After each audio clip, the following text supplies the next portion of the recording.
Cancer Healer Center, a new beginning.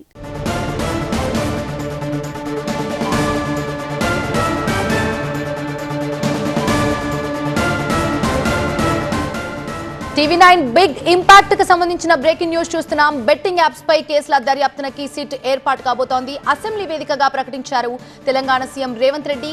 Betting apps పై కఠినంగా వ్యవహరించాలని సర్కార్ నిర్ణయం తీసుకున్నట్టు ఆయన అసెంబ్లీలో ప్రస్తావించారు. ఈ యాప్స్ ని ప్రోత్సహించే వారికి కఠిన శిక్షలు విధించేలా చర్యలు చేపడుతున్నట్టుగా చెప్పారు. బెట్టింగ్ యాప్స్ కట్టడికి ప్రభుత్వం నిబద్ధతతో ఉందన్నారు సీఎం రేవంత్ రెడ్డి.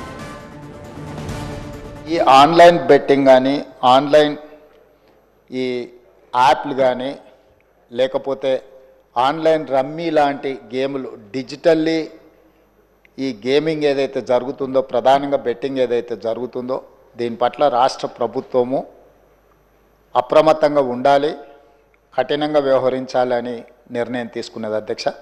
నేను ఎవరి మీద ఆరోపణలు లేకపోతే ఎవరు ఏ పరిస్థితిలో వీటిని ప్రత్యక్షంగా పరోక్షంగా అనుమతించారు, ప్రోత్సహించారు, ఎక్కువ వివరాల దగ్గర నేను వెళ్ళదలుచుకోలేదు. రాష్ట్ర ప్రభుత్వం స్పష్టంగా బెట్టింగ్ యాప్లు కానీ ఆన్లైన్ బెట్టింగ్ కానీ ఆన్లైన్ రమ్మీ గేమ్ల పట్ల అప్రమత్తంగా ఉండడమే కాదు కఠినంగా వ్యవహరించాలని ఈరోజు రాష్ట్ర ప్రభుత్వం నిర్ణయం తీసుకున్నది. దీన్ని నిరోధించడానికి నిషేధించడానికి అవసరమైన చర్యలు తీసుకోవడానికి ఒక స్పెషల్ ఇన్వెస్టిగేషన్ టీం వీలైతే సిబిసిఐడి కానీ లేకపోతే అధికారులతో సమీక్ష చేసిన తర్వాత ఒక స్పెషల్ ఇన్వెస్టిగేషన్ టీంని వేసి కఠినంగా వ్యవహరించాలని చెప్పి ఈరోజు రాష్ట్ర ప్రభుత్వం నిర్ణయం తీసుకున్నది అధ్యక్ష.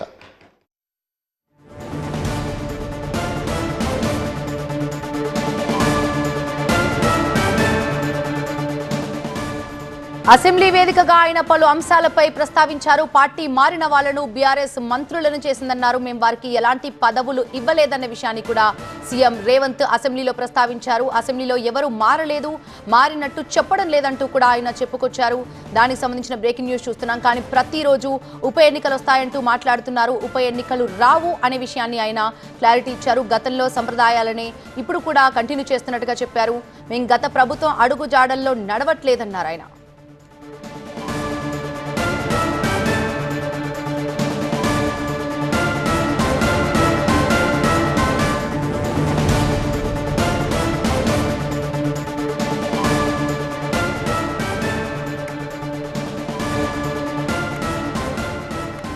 Cancer Healer Center, a new beginning.